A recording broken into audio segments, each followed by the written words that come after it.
If a machine can master a craft in seconds, what happens to a life's work? Technology executives often promise a future where computers handle the grueling parts of scientific research and daily office work. But a July 27, 2026 essay in Compact asks what happens when machines take over the satisfying parts too. If a program can instantly solve a decades-old math problem or draft a flawless legal brief, the human drive to master a craft loses its anchor. The essay looks past the usual economic fears about automation to ask a sharper question: whether removing the struggle from human labor might accidentally erase the meaning behind it. Written by Gregory Conti in Compact, narrated for Arva. Just a couple weeks ago, Secretary of State Marco Rubio made conservatives cheer when he delivered a sharp rebuke to communism, not only for the atrocities committed in its name, but for the picture of human life underlying it. One of the criticisms you sometimes hear of communism, for example, is that it sounds good in theory, but it never works in practice. That's actually not true. Communism does not sound good in theory. The world it envisions for all of us is small, flat, gray, leveled of all exception, drained of all that is good and noble in the human soul. The world it envisions is a world without courage, a world without creativity or ambition, a world without heroes or glory or great causes to strive towards, a world without miracles, without myths, without men who rise above the rest to do incredible and extraordinary things. Communism, according to Rubio, would not be laudable if only we could make it work, because making it work would mean an end of great individual accomplishment and of the striving that brings romance and meaning to our lives. The trouble is, as I was reading this, it did sound like a depiction of a very live ideology that is one of the most powerful forces in the United States today. I refer not to communism, but to the ideology of technological succession, or transhumanism, that is guiding our AI entrepreneurs. Every word of Rubio's castigation of communism could apply even more fully to the views of an industry to which his administration is extremely close. Communism is not going to overrun America, the recent electoral surge of the DSA notwithstanding, but the grand ambitions of our Silicon Valley tycoons very well may do so. For despite a recent attempt to turn the messaging more upbeat as AI takes a pummeling in public opinion, the fact is that the architects of artificial intelligence explicitly envision a world from which distinctions based on effort and ability are absent. Their stated mission is to create artificial general intelligence, an AI system that is more capable than human beings along most or all cognitive dimensions, and that is able to perform the vast bulk of economically useful work. In other words, a world in which there is no opportunity for individuals to distinguish themselves via skill and effort, because these things will have been rendered irrelevant. These things will have been rendered irrelevant. This is the vision articulated in Anthropic CEO Dario Amadei's essay, Machines of Loving Grace, among many other works from this milieu, a vision that his colleague Jack Clark assures us is realizable by the end of this year. Elon Musk is slightly more modest, rare to say of him, for he claims that we're a few years away from AI that will be unequivocally smarter than humans in every way, meaning that digital intelligence will exceed the sum of all human intelligence. Going beyond the worst that anyone could allege of communism, our AI leadership envisions a world in which humanity no longer occupies the driver's seat of history. A world of boredom, idleness, and mere consumption awaits us, for it is the machines that will henceforth solve all the problems we face. The idea that human beings may soon be surpassed along every cognitive dimension seems too far-fetched to be true. But sadly, it is a very real possibility, as those who follow the astonishing progress that generative and agent-tech AI have made in the past few years are aware. For any skeptics, I recommend the journalist Garrison Lovely's exhaustively researched forthcoming book, which documents what he aptly dubs the obsoleting project that animates our AI companies, the goal of discarding human labor of all kinds by producing more efficient AI systems. As Lovely shows, every AI leader has publicly spoken of the future they are bringing about as one in which there will be no place for human excellence or even real human action. Amadei has been frank that what he is creating is a general labor substitute for humans, his own role as a tech CEO not accepted from this process of becoming an anachronism. As one OpenAI employee admitted last week, he, quote, would prefer a world of rapid RSI, recursive self-improvement, where AI models train their own successors without any human involvement, and human disempowerment. Next to the money and power and effectiveness of this project of technological replacement, communism in America barely registers. Moreover, this vision of dispensing with human effort and activity is not just an ideology, but increasingly a reality. In my world of academia, we are witnessing with astonishing speed a world in which AI proliferates findings but discards the finders. In mathematics, the pace at which the latest AI models have improved has become almost a source of comedy on Twitter and has led a recent winner of the subject's highest honor, the Fields Medal, to declare that soon math as a field of human endeavor will be gone. He has since decided to leave mathematics to work on AI safety. Likewise, another leading light of mathematics suggests that the next time the quadrennial Fields is given, it will be the last, for by the early 2030s, humans will simply be outcompeted across the board in mathematics. The pace of AI discoveries in the field was emblematized by the announcement that a 2-decades-old problem was solved by ChatGPT while its user took a nap. This looks like a metaphor of intellectual life writ large going forward. Miraculous results while humanity slumbers. It is not just in pure math that AI is making significant inroads. Arguably the most important open problem in statistics was solved by GPT 5.6. Some academics believe that AI can already do social science research better than most professors. Likewise, leading commentators think the humanities are not far behind. One particular intellectual entrepreneur is certain that automation will imminently suffuse the process of composition for even the most accomplished writers.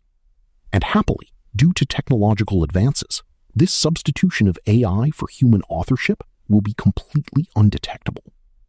By some metrics, AI is already outperforming doctors and lawyers. We may well be, many serious people think, in the twilight years of intellectual endeavor by meat suits at all. From my own experience, I have been astonished at the capacity of the latest models. While Claude can't write papers that are at the top level yet, it can do frankly amazing things. I recently uploaded some relevant primary sources and prodded Claude a bit in the direction of an article I was intending to write, and I was amazed at how close its conclusions got in a matter of minutes to what I was intending to argue. It was phenomenally deflating. What was now the point of all the exertions for knowledge and know-how that had taken up countless years of my life? What do I still have to offer? These were among the questions that occurred to me on this and other recent instances. In these feelings, I am hardly alone, and when one allows that the tech, if allowed to proceed, is only going to improve, it is only a matter of time until everyone is asking themselves something similar in their own domains. On our current trajectory, humanity's intellectual horizon is set to shrink dramatically. What has begun in mathematics and academic work will not stay there, unless we move to pause frontier development imminently. For every problem solved by AI, that is one fewer arena in which a person, through their diligence and hard work and intellect, can shine. The idea that humans are great rational and cognitive beings, that we are not just a bundle of emotions and feelings, will itself fade into obscurity. The channels for the human mind to swim in will dry up, one by one, and perhaps much more quickly than we are prepared for. The opportunities for a man to feel the satisfaction of a job well done will disappear. As AI continues its stunning progress, the night comes when no man can work. AI means the death of authorship and of the inspiration that work which you know reflects human achievement and human competence provides to all who read it. We will increasingly become mere prompters, at best collaborators with the machine. As sci-fi as it sounds, we are already well on our way to becoming mere interchangeable vessels for ChatGPT's accomplishments and insights. The awe that we feel in reflecting on an Einstein or a Dostoevsky, we will feel toward no one again. Claude cannot be someone's hero. The whole concept of a life's work that belongs to a great progenitor of ideas is under threat. Soon we may have less reason to care who wrote a paper with an AI's help or who inaugurated a theory by prompting Claude than we do about who was riding Secretariat when he won his Triple Crown. So far, the progress of science, the accomplishments of literature, have gone hand in hand with the formation of scientists and writers. But that consonance between human type and achieving a result has now been broken. The future we are looking at is one of more science, but fewer or no scientists. Astrophysics without astrophysicists. History without historians. This is the future. But this is a deeply sad future, for what we have wanted from these fields, and many more, including law and medicine and government, is not just a set of outcomes, but the production of a kind of person who we think is valuable, and therefore the realization of a form of flourishing. We have always wanted to produce not just poetry, but poets, not just education, but teachers, not just policy, but statesmen, not just films, but actors, not just music, but musicians. A chatbot cannot love knowledge or feel the weight of responsibility for a domain or discipline. It is not one of us whom we can admire and emulate. Who cares if AI delivers discoveries that surpass our understanding or generates reams of new historical writing, but in so doing saps our ability to cherish and devote ourselves to history? Such a stance of devotion is itself only possible through the long grappling and struggle that AI will extinguish. This dawn of the AI age has made it painfully clear to me that what moves me is not raw output, but the human effort to find new truths, follow through in difficult undertakings, master a craft. If one looks at biopics of politicians, artists, inventors, it is evident that this human, all-too-human drama is what most of us care about most deeply. As we produce various results and effects in the world, we are also shaping ourselves, carrying out a valuable life's work. But all this will be gone if AI keeps marching forward. For every time a prompt is given to AI that results in a problem being solved, humanity, including the prompter, has been robbed of the chance to solve it on its own and to display virtues and excellencies along the way. Consider what becomes of philosophy under the reign of AI. For philosophy is not just a set of conclusions, but a way of life. Etymologically, philosophy refers to the love of wisdom. In this sense, no matter how elegant and cogent its interventions, Grok can never be a philosopher, for it cannot have that disposition of love. It cannot have a will to live according to the truth. So as AI advances, we won't have philosophy without philosophers. Philosophy will simply die, whatever tonnage of words on the subject the machines keep churning out.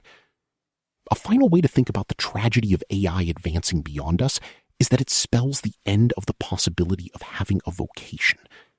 That we are elevated above mere animalistic consumption by consistent work in a calling is one of the deepest features of civilized life. Far from belonging only to geniuses, many who toil in complete anonymity get much of their satisfaction and sense of self from feeling that they are making a contribution through their work. As soon as AI gets the better of us, though, that feeling will be an unsustainable illusion. If one can press the enter key and get the same or better outcomes, then no one will be able to sustain the conception that their work matters. For it is the characteristic of a vocation that the moral goods it brings are what the philosopher John Elster calls states that are essentially byproducts. A surgeon gets a great sense of purpose from his work because he believes he is actually healing the sick. If he practiced surgery, however, directly to gain a sense of purpose and without any concern about his own efficacy in making us healthy, he would fail to gain such contentment. To engage in something without thinking the outcome makes a difference is to enter the realm of play, of hobbies and games, which is what a number of commentators think is all that will be left to human beings in the AI age. As the journalist Jasmine Sun puts it, due to the progress of AI, everything is going to become a little bit more like playing board games soon. The work ethic, the conviction that through your labor you are making a mark on the world, are contributing to creating some important results. This will be the first casualty of an age in which AI exceeds human capabilities. Human beings weren't made to have only hobbies. Human beings weren't made to have only hobbies. We need even more to have vocations. The nature of the latter is that the pleasure comes not merely from the doing itself, but from the idea that one is making a real contribution. In theological language, that God called you to it because your work there was necessary. But as soon as the machines can do what we do better than we ourselves can, the conditions for our having a vocation cease to exist. Instead, we will have only play, mere amusements. We will be like pets, as the economist Noah Smith says. This would be the biggest change in the history of the species and would mark a demoralization far greater than anything that communism caused. It would truly be a world that is small, flat, gray, leveled of all exception, drained of all that is good and noble. And it very well may come, and come soon, unless we consciously stop it.